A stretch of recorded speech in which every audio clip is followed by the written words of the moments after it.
So hello everyone and welcome to the new lecture of FRB that is fee division batch.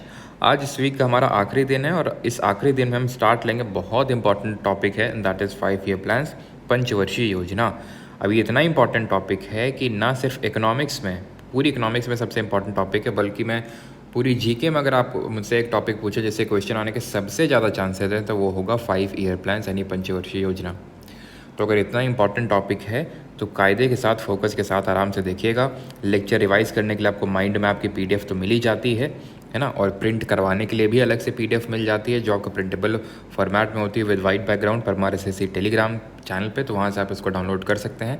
बाकी भी जो पहले PDF है वो सारी वहाँ पे अपलोडेड है। साथ ही साथ कल है हम लोग का संडे, और आपको पता है हम संडे को क्या करते हैं। संडे को हम लोग रेस्ट नहीं करते हैं, संडे को हम लोग PYQs के थ्रू जो भी हम लोगों ने इस वीक में FRB में पढ़ रखा होता है उसको हम पूरा PYQs के थ्रू संडे को कवर करते हैं। तो कल दैट इज संडे 9:30 AM पे हम लोग पूरी इकोनॉमिक्स को करने वाले हैं, ठीक है, विद PYQs। ऑलराइट, स्टार्ट करते हैं 5 ईयर प्लान्स, पंचवर्षीय योजना। अब ये जो 5 ईयर प्लान का जो कॉन्सेप्ट है एक्चुअल में ये इंडियन ओरिजिन का नहीं है। ऐसा नहीं कि हमारा ये ब्रेन चाइल्ड है, मतलब हमारी दिमाग की उपज है, नहीं। ये सोवियत यूनियन में सबसे पहले आया था। जोसेफ स्टालिन जो वहाँ के प्रेसिडेंट थे वो 1928 में इस कॉन्सेप्ट को लेके आए थे, ठीक है। करंट में प्रेसिडेंट तो पता है भाई व्लादिमीर पुतिन है, लेकिन अभी करंट में प्राइम मिनिस्टर एक अभी अपॉइंट किए गए हैं जो कि व्लादिमीर पुतिन जी ने अपॉइंट किए। उनका नाम बताइए। उनका नाम M से स्टार्ट होता है, ठीक है। तो ये यहाँ से हमने कॉन्सेप्ट लिया था। और क्यों लिया था? बिकॉज जो USSR था, क्योंकि वो बाद में डिसइंटीग्रेट होकर आपको पता है रशिया, यूक्रेन, ये सब पहले USSR के अंदर ही आते थे। तो ये जो रशिया है, फिर अर्स्ट वाइल जो हमारा सोवियत यूनियन है, ये एक सोशलिस्ट कंट्री हुआ करता था। और ये हम पहले लेक्चर में पढ़ चुके हैं, सोशलिस्ट, कैपिटलिस्ट, मिक्स्ड इकोनॉमी किस तरह की होती हैं। और हम भी सोशलिज्म से ही हमने स्टार्ट लिया था, हम भी सोशलिज्म को ही प्रमोट कर रहे थे। क्यों? क्योंकि ईस्ट इंडिया कंपनी नाम की एक कंपनी ने हमें दो रफली, मतलब जो ट्रेड करने आई थी उसने हमें रूल किया इतने लंबे समय तक। तो कैपिटलिज्म से थोड़ा सा हम उतना ज़्यादा प्रभावित नहीं थे और कैपिटलिज्म के प्रति थोड़ा सा हम मुंह मोड़ रहे थे, और जो सोशलिज्म है उसको थोड़ा गले लगा रहे थे। तो इसलिए हमने जो 5 ईयर प्लान का कॉन्सेप्ट है या फिर जो प्लानिंग का कॉन्सेप्ट है वो हमने सोवियत यूनियन से लिया। इसके लिए जो 5 ईयर प्लान है, जो पंचवर्षीय योजना है, इसको इम्प्लीमेंट करने के लिए एक प्लानिंग कमीशन यानी योजना आयोग का गठन किया गया, जिसके चेयरमैन होते थे प्राइम मिनिस्टर, ठीक है। एंड पोस्ट इंडिपेंडेंस 1947 से ही इसको हमने इम्प्लीमेंट कर दिया। और टोटल जाके 12 5 ईयर प्लान्स आते हैं, 12 पंचवर्षीय योजनाएं आती हैं। अब नाम में ये पंचवर्षीय योजना 5 साल की योजना होंगी, लेकिन हम देखेंगे कुछ योजनाएं थी जो 5 साल नहीं, कुछ कम की थी। जैसे एक योजना हम देखेंगे 4 साल की थी। और ऐसा नहीं है कि हर, मतलब कोई ब्रेक था ही नहीं बीच में। हम 3 इंपॉर्टेंट ब्रेक्स देखेंगे 5 ईयर प्लान में, ठीक है। एंड 5 ईयर प्लान का मतलब ये है कि भाई यहाँ पे 5 साल का एक प्लान तैयार किया जाएगा, एक टारगेट ग्रोथ रेट सेट की जाएगी एंड देखा जाएगा कि हमने कितना अचीव किया। लेकिन साथ ही साथ एक चीज़ और ध्यान रखिएगा कि यहाँ पे 20 साल का, 20 ईयर का एक लॉन्ग टर्म विजन लेके भी चला जाता था, जिसको कि हम पर्सपेक्टिव प्लान बोलते थे। ये भी अपने दिमाग में याद रखिएगा कि हम 20 साल का एक लॉन्ग टर्म विजन भी लेके चलते थे, जिसको कि पर्सपेक्टिव प्लान बोला गया। अभी आते हैं फर्स्ट 5 ईयर प्लान पे। अब हमें क्या क्या पढ़ना है, जिन लोगों को नहीं पता है, जिन लोगों ने पढ़ रखा है पहले मुझसे, उन्हें पता है कि हम क्या क्या यहाँ पे कवर करने वाले हैं। लेकिन एक तो हम ये पढ़ेंगे गोल क्या था उसका, किस मॉडल पे बेस्ड था, अगर था तो टारगेट ग्रोथ रेट कितना था, अचीव क्या किया था, बस यही चीज़ें, ठीक है। तो इसको कब लॉन्च किया गया था? 1 अप्रैल 1951 को। तक चलेगा ऑब्वियस सी बात है 1956 तक। सारे 5 ईयर प्लान 5 साल तक चले, एक्सेप्ट वन, वो हम देखेंगे, ठीक है। तो 1951 से लेकर 1956 तक ही हमारा चला फर्स्ट 5 ईयर प्लान। देन ये आपका बेस था हैरड डोमर मॉडल पे। हैरड डोमर करके एक इंसान थे जिन्होंने इसमें एक अपना पूरा प्लान दिया था किस तरह से इसमें हमें अपने टारगेट लेके चलने चाहिए। तो इसीलिए ये जो प्लान है हम बोलते हैं हैरड डोमर मॉडल पे बेस था।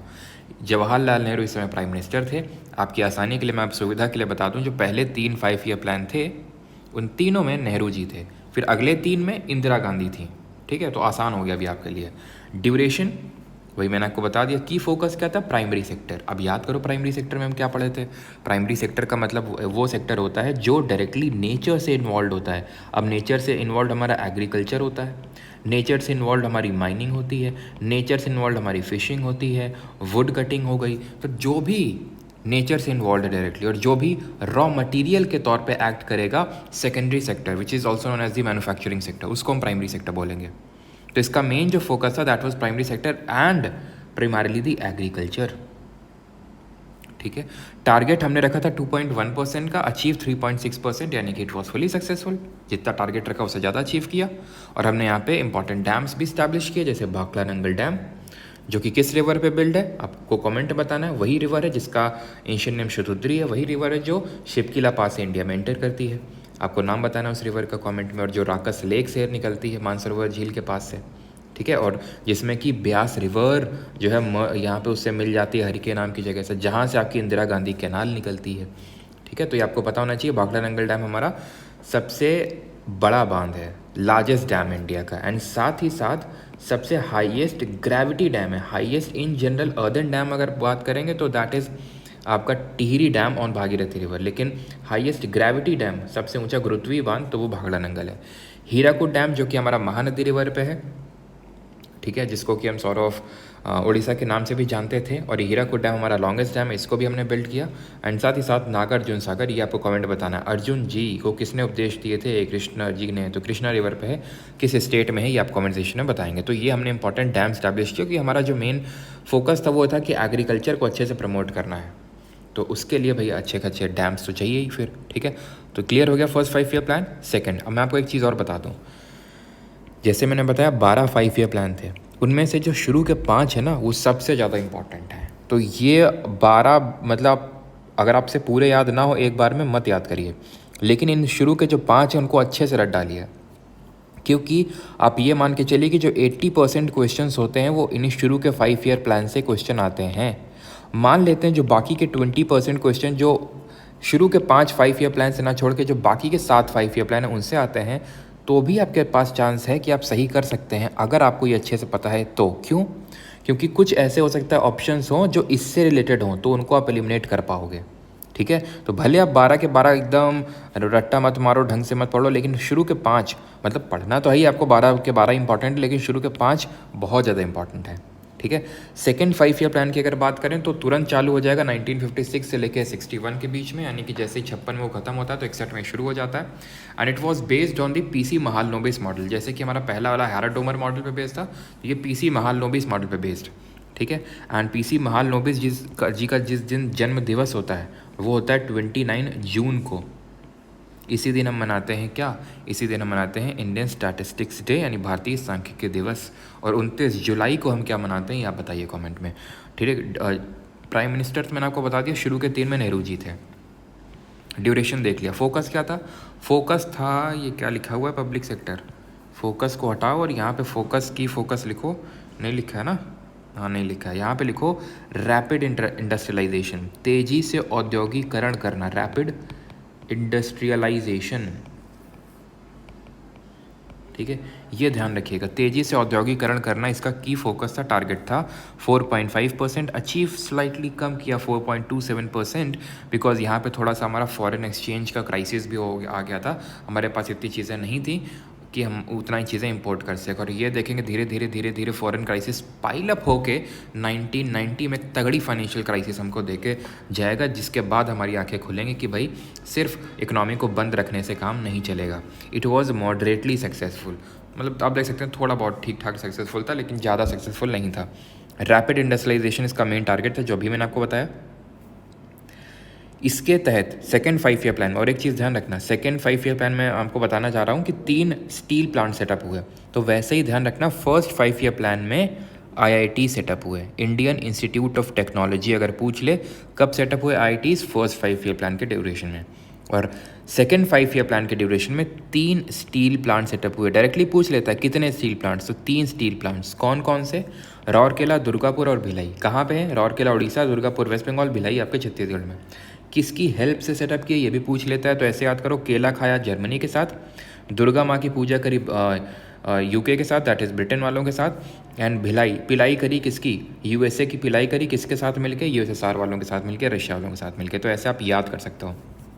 ठीक है, तो रैपिड इंडस्ट्रियलाइजेशन इसका मेन टारगेट था। टारगेट कितना था और अचीव कितना किया वो भी हम लोगों ने देख लिया। और मॉडल कौन सा था? पीसी महालनोबिस मॉडल था ये। ठीक है, अभी आते हैं थर्ड 5 ईयर प्लान पे। तो अभी आते हैं थर्ड 5 ईयर प्लान पे। तो तो ये आपका बेस था गडगिल फॉर्मूले पे, ठीक है। धनंजय गडगिल करके एक थे इकोनॉमिस्ट, तो उन्होंने यहाँ पे सारा फॉर्मुलेट की थी चीज़ें, तो उन्हीं के नाम पे था गडगिल फॉर्मूला। ये प्राइम मिनिस्टर कौन थे? जवाहरलाल नेहरू थे। मैंने आपको बताया जो शुरू के 3 थे जवाहरलाल नेहरू थे, लेकिन एक्चुअल में 1964 में आपको पता है नेहरू जी की डेथ हो जाती है। उसके बाद लाल बहादुर शास्त्री प्राइम मिनिस्टर बनते हैं और इनकी भी डेथ हो जाती है 1966 में at the end of the third 5 year plan. तो ये भी 5 साल पूरे अपने कंप्लीट करता है। की फोकस यहाँ पे था self reliant and self generating economy, कि हमें आत्मनिर्भर बनना है। टारगेट 5.6% था, अचीव 2.8 या फिर 2.4% भी आप यहाँ पे कर सकते हो, ठीक है। कहीं कहीं पे आपको 2.4% मिलेगा।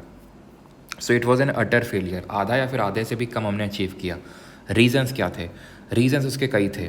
एक तो 2 प्राइम मिनिस्टर की सडन डेथ हो जाना एक के बाद एक, पहला। दूसरा, हमने 2 वॉर्स लड़े, ठीक है। एक तो चाइना और ऊपर से हमारा बेटा पाकिस्तान मान नहीं रहा था।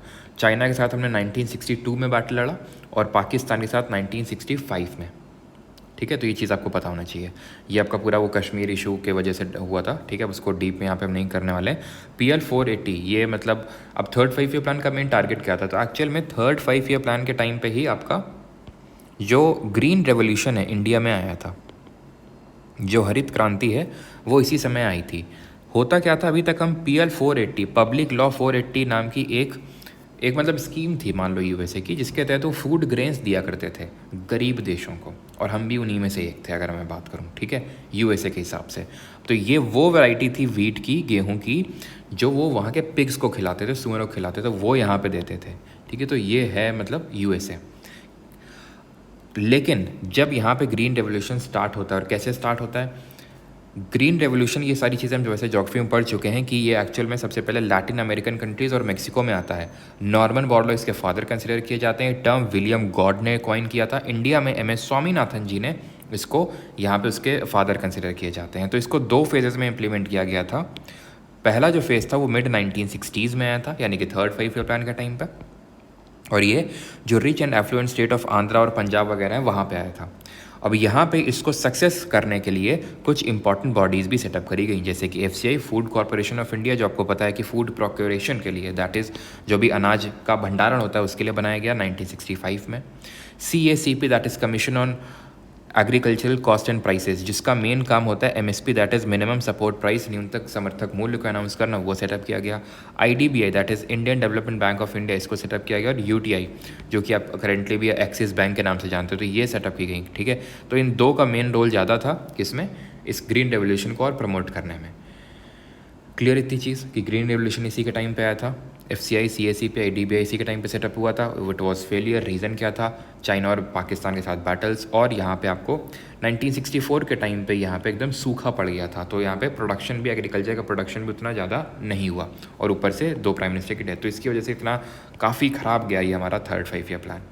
इसकी वजह से, इसी की वजह से, क्योंकि इतना ख़राब गया, हमने अब छुट्टियाँ ले ली, हॉलीडे ले ली, प्लान हॉलीडे ले ली। ऐसे ऐसे नहीं एकदम से हॉलीडे, प्लान करके कि अब 3 साल की हॉलीडे लेंगे। बिकॉज रिकॉल करिए 1951 से लेके 56, रिकॉल करें जल्दी से, हैरेड डोमर मॉडल, फिर हमने 2.1% का टारगेट रखा, अचीव 3.6% किया। फिर ये हमारा एग्रीकल्चर पे बेस्ड था, डैम्स हमने यहाँ पे स्टैब्लिश किए, और हैरेड डोमर मॉडल तो मैंने आपको बता दिया, IIT स्टैब्लिश किए। देन 1956 से लेके 61 PC महालनोबिस मॉडल, 3 हमने स्टील प्लांट्स यहाँ पे डाले। रैपिड इंडस्ट्रियलाइजेशन, हमारा रैपिड इंडस्ट्रियलाइजेशन ग्रोथ हमारा टारगेट था। थर्ड 5 ईयर प्लान की अगर बात करें, जो अभी हमने देखा 1961 से लेके 66, self reliant and self generating economy हमारा टारगेट था। नेहरू जी ही प्राइम मिनिस्टर थे, लाल बहादुर शास्त्री भी फिर बाद में प्राइम मिनिस्टर बने नेहरू जी के डेथ के बाद। और यहाँ पे जब हमने टारगेट रखा 5.6%, अचीव मात्र किया 2.4% यहाँ पे। और हमने रीजंस देखे कि क्या रीजंस थे, एक तो डेथ्स ऑफ प्राइम मिनिस्टर, और battle with the China in 1962, battle with the Pakistan in 1965, and साथ ही साथ यहाँ पे फेमाइन भी आया 1964 में जब सूखा पड़ गया, ठीक है। और इसी टाइम पे हमने CACP FCI इस्टेब्लिश किया, और जो हमारा ग्रीन रेवोल्यूशन है वो भी इस्टेब्लिश होता है। तो it was an utter failure, जिसकी वजह से अब हम हॉलीडे लेते हैं 3 साल के लिए, 1966 से लेके 69 के बीच में। और यहाँ पे अब हम एनुअल प्लान लाते हैं कि भाई 5 साल का नहीं, अब एक साल में चलेंगे, एक साल, ठीक है। तो यहाँ पे न्यू एग्रीकल्चरल स्ट्रैटेजी भी बनाई गई इन एनुअल प्लान में, ध्यान रखना 3 साल। एनुअल प्लान फिर से अभी आएंगे, आप देखेंगे। अब आता है फोर्थ 5 ईयर प्लान।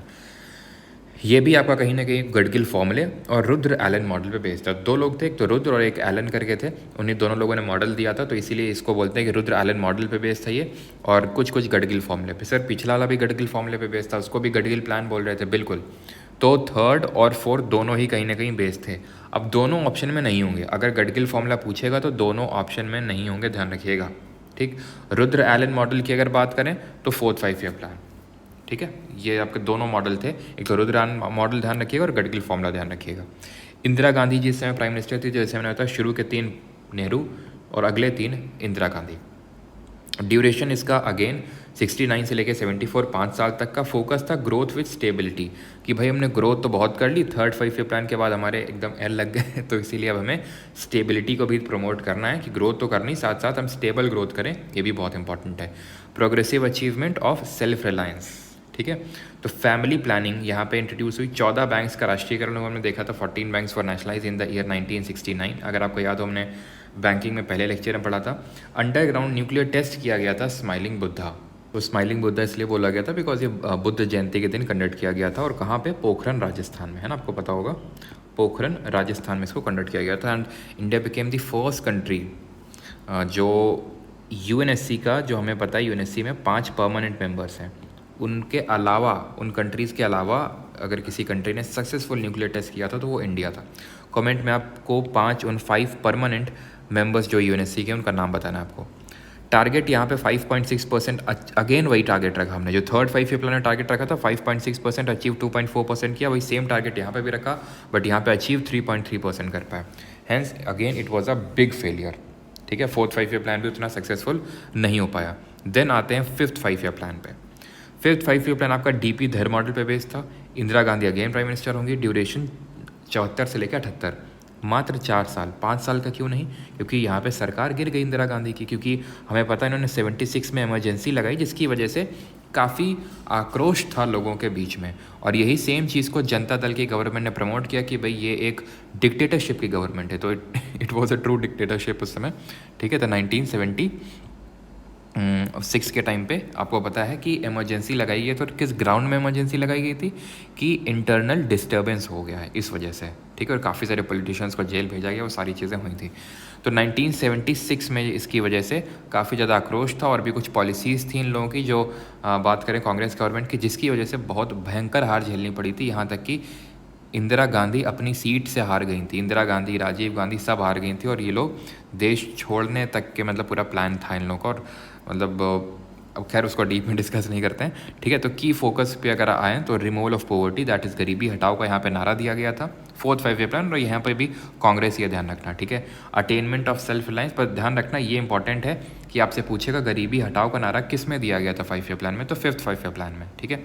ऐसे याद करो, 5th मतलब 5, पाँचों उंगलियाँ जब साथ होंगी तभी गरीबी हट पाएगी।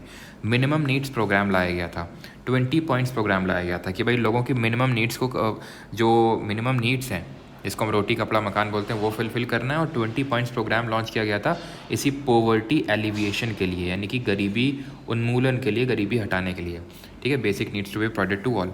RRBs, regional rural bank setup की गई थी। तो हमें पता है पहली आरआरबी कब सेटअप की गई थी, पहली ग्रामीण बैंक 1975 में, कहाँ पे, मुरादाबाद, यूपी में, उत्तर प्रदेश में। और जब आप कमेंट आप बताएंगे आरआरबी एक्ट कब आया था, और आरआरबी को हमें पता है रेगुलेट कौन करता है, आरबीआई ही करता है रेगुलेट, लेकिन सुपरवाइज कौन करता है, नाबार्ड करता है। नाबार्ड किस कमेटी के रिकमेंडेशन पे सेटअप हुआ था, बी शिवरमन कमेटी के रिकमेंडेशन पे सेटअप हुआ था 12 जुलाई 1982 को। आरआरबी की अगर बात करें, ये किस कमेटी के रिकमेंडेशन पे सेटअप हुआ था, तो ये नरसिम्हन जो कमेटी है उसके रिकमेंडेशन पे सेटअप हुआ था। टारगेट की अगर बात करें तो 4.4% था, अचीव 4.8%, थोड़ा सा ज़्यादा किया, अब बिट सक्सेसफुल इसको हम बोल सकते हैं। लेकिन अगेन जैसे अभी मैंने बताया, सरकार गिर जाती है 78 में, पूरा 5 साल पूरा नहीं हो पाता है।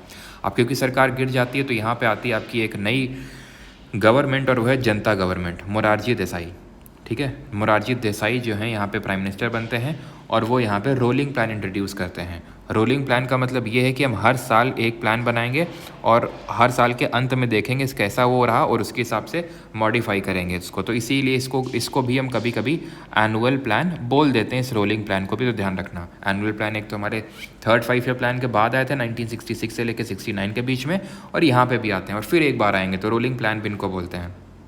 और मैंने आपको बता दिया क्यों बोलते हैं, बिकॉज हर साल हम रोल करेंगे और देखेंगे कि भाई कितना हमने अचीव किया और कितना आगे करना है। 2 साल तक इनकी गवर्नमेंट चल पाई थी, एम्फोसिस वॉज एन एम्प्लॉयमेंट। क्या फोकस था वो उतना इंपॉर्टेंट नहीं है, ध्यान रखना एनुअल प्लान कब आए थे, आफ्टर 4th 5 ईयर प्लान, 2 साल तक चलते हैं 78 से लेकर 80 तक। फिर से गवर्नमेंट आ जाती है 1980 में, और इस बार अब आता है कौन सा 5 year plan, 6th 5 year plan. Again Gandhi ji होंगे, इंदिरा गांधी जी, और 5 साल 1980 से लेकर 85 तक चलता है। फिर से एक 5 ईयर प्लान ले ही आती हैं, बिकॉज इन्होंने क्या किया था, 5 ईयर प्लान को हटा के रोलिंग प्लान ले आया था, और ये कांग्रेस गवर्नमेंट आती है फिर से 5 ईयर प्लान ले आते हैं ये।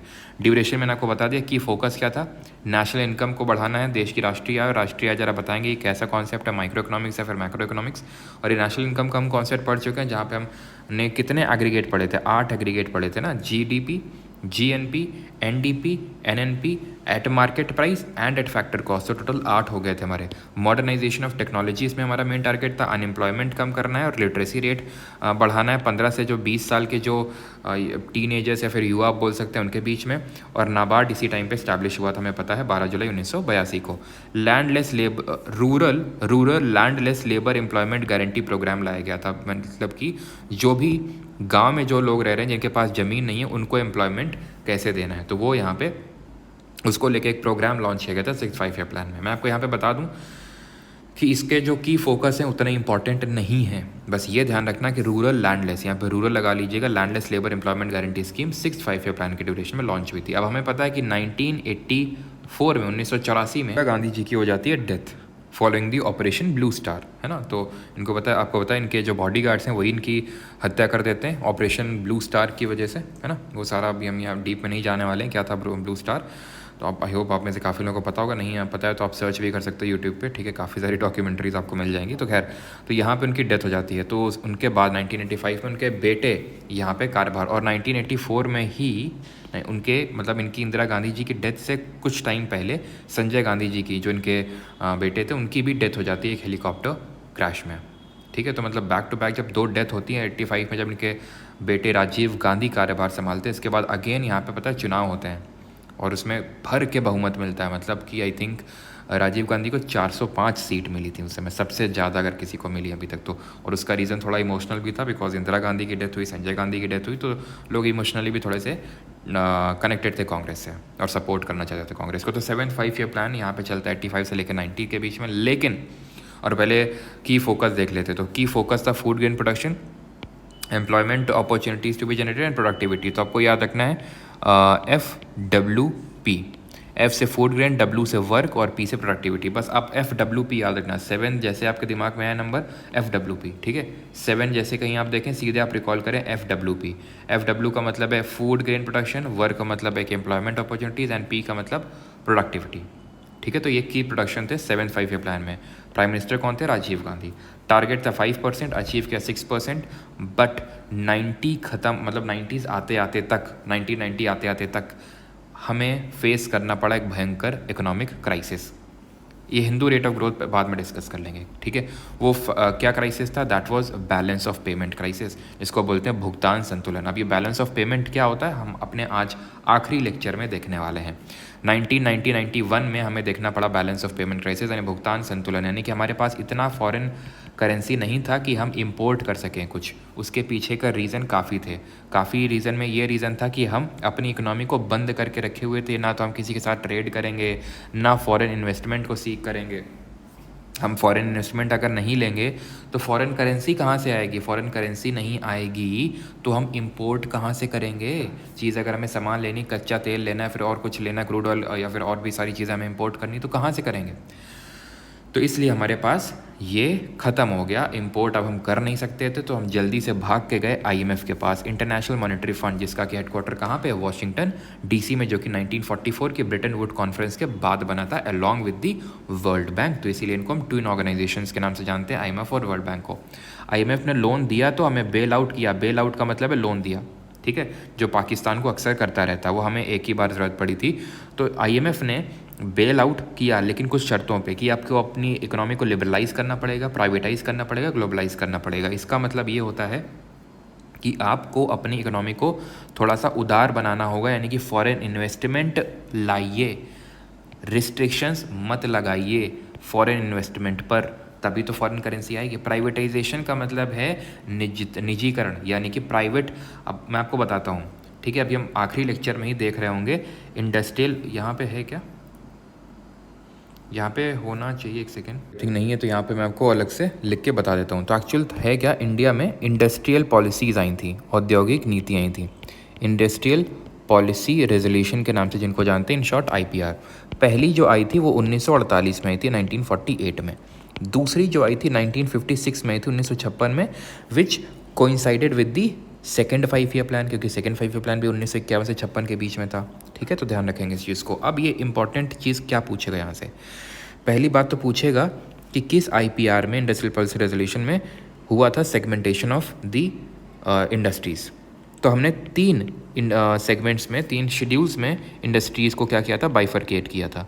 Schedule A industry, schedule B and schedule C. Schedule A में टोटल 17 इंडस्ट्रीज़ थी, शेड्यूल बी में टोटल 12 और बच गई वो सी में थी रिमेनिंग।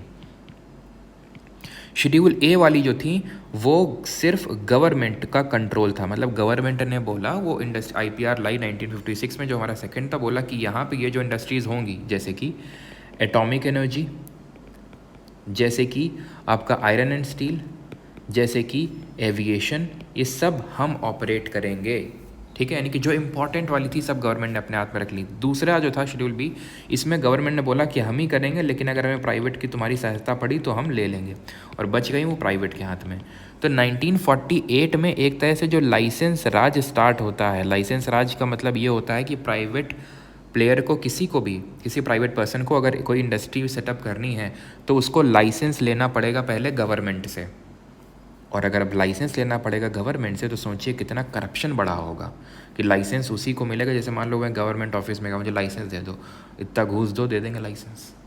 ठीक है, तो लाइसेंस राज यहाँ पे स्टार्ट हुआ, पीक में वो लाइसेंस राज यहाँ पहुँचा और अंत हो गया उसका जाके 1991 में। अब क्यों अंत हुआ आपको पता चल हो जाना चाहिए कि क्यों अंत करना पड़ा, क्योंकि अगर प्राइवेटाइजेशन करना है तो ये लाइसेंस राज यहाँ से ख़त्म होगा जैसे हमने प्राइवेटाइज़ किया। क्योंकि हम थोड़ा सा कॉशियस थे इस चीज़ को लेके कि भाई कोई फॉरेन इन्वेस्टमेंट ना आया, फॉरेन कंपनी ना आया, प्राइवेट प्लेयर्स ना घुसे, गवर्नमेंट का ही कंट्रोल रहे। लेकिन अब हमने देख लिया उसका साइड इफ़ेक्ट। ये बहुत ही ये एकदम सोशलिज़म के जो विचार हैं ये सिर्फ दिमाग में अच्छे लगते हैं कि सब कुछ गवर्नमेंट के हाथ में होगा तो सब अच्छा हो जाएगा और एकदम जो इनइक्वालिटी है वो हट जाएगी। अरे भाई इनइक्वालिटी तो हट जाएगी, लेकिन लोग हर इसका कौन सा लॉजिक हुआ कि हर कोई गरीब है? तो सोशलिज़म जो है उतनी एक हद तक ही ठीक लगता है, लेकिन अगर कैपिटल जनरेशन ही नहीं होगा, पैसा ही नहीं होगा इकोनॉमी में, तो भाई ठीक है इनइक्वालिटी तो नहीं है, लेकिन सब गरीब है, ये किस एंगल से ठीक है कि नहीं? तो इस वजह से ये फिर हमें बात पता चली, तो यहाँ से लाइसेंस राज हमने ख़त्म किया। ठीक है, और वो जो चीज़ मैंने बताई थी आईपीआर के रिगार्डिंग, ध्यान रखिएगा, पहली कौन सी थी और दूसरी को हमने उसमें बाइफर्केट किया था, सेगमेंटेशन किया था 3 में। ठीक है, क्लियर है। और ग्लोबलाइजेशन का मतलब है कि आप वैश्वीकरण, यानी कि फॉरेन कंट्रीज़ के साथ भी ट्रेड करो, एंगेज रहो। ठीक है, और यहाँ पे अब 1991 में और 92 में कोई 5 ईयर प्लान नहीं आता और हम एनुअल प्लान लाते हैं। तो एनुअल प्लान 3 आया है, एक तो प्लान हॉलीडे के टाइम पे, फिर जब सरकार गिर जाती है कब 1978 में 80 के बीच में, रोलिंग प्लान के नाम से जानते हैं, देन 1991 92 में।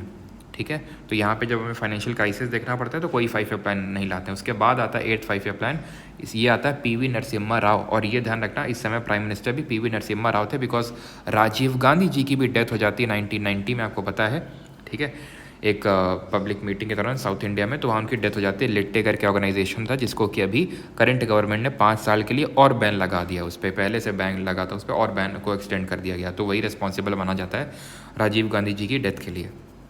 तो उसके बाद पीवी नरसिम्हा राव जी ने कार्यभार संभाला, और ये जो एलपीजी के रिफॉर्म्स है इसके लिए क्रेडिट दिया जाता है मनमोहन सिंह जी को, जिन्होंने ये रिफॉर्म्स लेके आए और इंडिया की जो इकोनॉमिक हालत है उसको रिवाइव किया, उसको बेटर थोड़ा सा किया। ठीक है, तो पीवी नरसिम्हा राव जी ने क्या किया, प्राइम मिनिस्टरशिप थे वो 8th 5 ईयर प्लान के टाइम पे, ड्यूरेशन 92 से 97 था।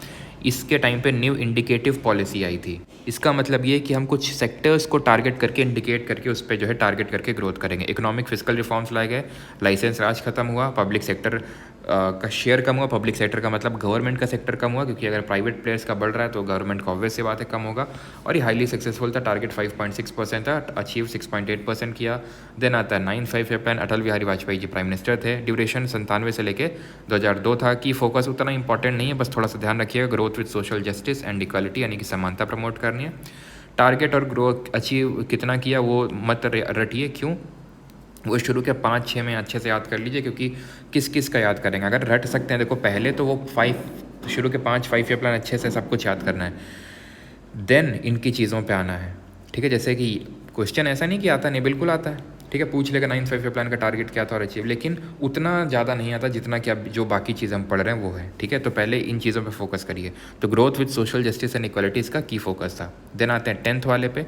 अटल बिहारी वाजपेयी जी और मनमोहन सिंह जी दोनों लोग थे, बिकॉज बीच में सरकार चली गई तो फिर मनमोहन सिंह जी आए, कांग्रेस की सरकार आई। 2002 से लेकर 7 के बीच में था ड्यूरेशन।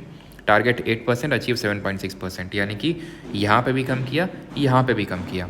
न्यू हॉर्टिकल्चर मिशन, और थोड़ा सा आप लिंक कर सकते हैं, थोड़ा सा अभी मैं बताऊंगा कैसे लिंक करना है, टारगेट क्या हमने रखा था और अचीव कितना किया। तो नेशनल हॉर्टिकल्चर मिशन, हॉर्टिकल्चर आप जानते हैं क्या होता है, बागबानी जिसको बोलते हैं, जिसके लिए अभी हमारी करंट गवर्नमेंट ने एक CDP सुरक्षा करके स्कीम भी लॉन्च करी थी हाल ही में। एंड देन आता है 11th 5 year plan. Manmohan Singh ji थे पूरे टाइम तक प्राइम मिनिस्टर, और 2007 से लेकर 12 तक इसका टेन्योर था। टारगेट क्या था, towards faster and more inclusive growth. Fast growth करनी, इंक्लूसिव, इंक्लूसिव का मतलब होता है समावेशी, मतलब कि सबको इंक्लूड करते हुए, गरीब तबके को, विमेन को, ठीक है, डिसेबल्ड को, सबको इंक्लूड करके ग्रोथ करनी है। That is inclusive growth, faster and inclusive growth. और 12th का क्या था, 12th का था faster, inclusive and sustainable. Fast भी होनी चाहिए, इंक्लूसिव भी होनी चाहिए, समावेशी, सस्टेनेबल भी होनी चाहिए, यानी कि वो लॉन्ग टर्म तक टिकनी भी चाहिए। ऐसा नहीं कि ग्रोथ बढ़ा के कर लियो लेकिन एकदम से क्रैश कर गए। सस्टेनेबल ग्रोथ होनी चाहिए, ठीक है। और ये भी 12th 5 year plan Manmohan Singh ji के टाइम पे था, लेकिन ये पूरा नहीं हो पाया था। 2012 से 17 तक का होना था इसका टाइम पीरियड, लेकिन मात्र 2 साल तक ही चल पाया, क्योंकि आपको पता है 2014 में गवर्नमेंट आपकी चेंज हो गई, जिसकी वजह से NDA की गवर्नमेंट आ गई, BJP गवर्नमेंट आ गई, जिसकी वजह से उसने 5 ईयर प्लान को पूरी तरह से स्क्रैप कर दिया, प्लानिंग कमीशन को हटा दिया, जिसका चेयरमैन प्राइम मिनिस्टर होता था। उसकी जगह पे, प्लानिंग कमीशन की जगह पे, योजना आयोग की जगह पे एक नया थिंक टैंक स्टैब्लिश किया, नीति आयोग, विच stands for national institute for transforming India. और ये 1 जनवरी 2015 को स्टैब्लिश होता है। थिंक टैंक है गवर्नमेंट का, जो रिपोर्ट्स वगैरह काफ़ी सारी पब्लिश करता है कि कहाँ पे कितनी स्वच्छता है, और मतलब सब स्टेट्स को रैंक करता है लॉजिस्टिक्स के बेसिस पे भी। तो ये क्या है कि ये एक तरह से गवर्नमेंट को इंसाइट्स देता है कि कहाँ पे कितना डेवलपमेंट हुआ है, कहाँ पे और कितने की ज़रूरत है, ठीक है। ये रिपोर्टर पब्लिश करता है, विजन डॉक्यूमेंट देता है। और इसके भी चेयरमैन की अगर बात करें तो इसका चेयरमैन भी कौन होता है, प्राइम मिनिस्टर ही होता है। तो अभी कौन होंगे, नरेंद्र मोदी जी होंगे प्राइम मिनिस्टर, मतलब चेयरमैन, और वाइस चेयरमैन और CEO, इस पर भी क्वेश्चन आ जाता है। तो वाइस चेयरमैन हमारे सुमन बेरी जी, ठीक है, सुमन बेरी। और अगर हम बात करें CEO की तो ये हैं BVR सुब्रमण्यम, ठीक है, BVR सुब्रमण्यम। तो ये चीज़ ध्यान रखिएगा। ख़त्म हो गया हमारा लेक्चर, ठीक है। तो आई होप सारी चीज़ें आपको याद, काफ़ी सारी चीज़ें याद हुई होंगी। थोड़ा सा हो सकता है ये हैवी लेक्चर हो, अगर आपने पहले से पढ़ रखा है तो उतना हैवी नहीं होगा, नहीं पढ़ा है तो हो सकता है हैवी है, लेकिन फिर भी पढ़ना है क्योंकि बहुत इंपॉर्टेंट है ना। टारगेट वगैरह में शुरू के 3 के तो अच्छे से याद करिएगा, मतलब बार बार फिर से आपको रिपीट करवा देता हूँ। 2.1% टारगेट रखा, 3.6% अचीव के, यहाँ पे देख लीजिए, यहाँ पे आई थिंक लिखा नहीं हुआ है ना, अच्छा लिखा हुआ है, ठीक है। देन हमने 4.5%, देन 4.27% अचीव किया। देन हमें पता है 3rd 5 ईयर प्लान में 5.6% टारगेट रखा, अचीव 2.4% कर पाए। फिर से हमने 5.6% यहाँ पर टारगेट रखा 4th 5 ईयर प्लान में, अगेन जो हम अचीव कर पाए दैट वाज ओनली 3.3%। फिर प्लान हॉलीडे हमने ले लिया, फिर 5th 5 ईयर प्लान में आए। देन में टारगेट रखा, अब कम रखा टारगेट कि भाई अब ज़्यादा रख लेते हैं, अचीव नहीं कर पाते हैं तो कम रख लो, कम से कम अचीव करेंगे तो अच्छा तो लगेगा दिल को। तो 4.4% एंड अचीव किया 4.8%, है ना। शुरू में 3 नेहरू जी थे, अगले में 3 इंदिरा गांधी प्राइम मिनिस्टर थी, फिर अगले में राजीव गांधी, अगले में PV नरसिम्हा राव, अगले में अटल बिहारी वाजपेयी, अगले में अटल बिहारी वाजपेयी प्लस मनमोहन सिंह एंड आखिरी वाला मनमोहन सिंह। लेकिन 2 साल तक वो चल पाया, सरकार बदल गई आपकी। तो इस तरह से खट खट कर सारी चीज़ें आपको रिवाइज करनी है कि भाई 3rd 5 ईयर प्लान के बाद एक प्लान हॉलीडे आया, फिर 4th 5 ईयर प्लान के 5th 5 ईयर प्लान के बाद आपका रोलिंग प्लान आया, देन 7th 5 ईयर प्लान के बाद एनुअल प्लान आया 1991-92 में। ये चीज़ हमें पता होनी चाहिए। तो ये कुछ इंपॉर्टेंट चीज़ हैं जो हमें पता होनी चाहिए, और IPR के रिगार्डिंग जो मैंने चीज़ बताई है वो भी आपको अच्छे से याद होनी चाहिए। लेक्चर होता है ख़त्म। माइंड मैप आपको मिल जाएगा PDF पर हमारे टेलीग्राम पर, लिंक डिस्क्रिप्शन में दिया हुआ है। मिलते हैं अगले और आखिरी लेक्चर ऑफ इकोनॉमिक्स में। I hope you love this lecture and I hope you loved the economics as a whole. Comment में आप अपने फीडबैक ज़रूर शेयर करिएगा। मिलते हैं अगले लेक्चर में। Thank you.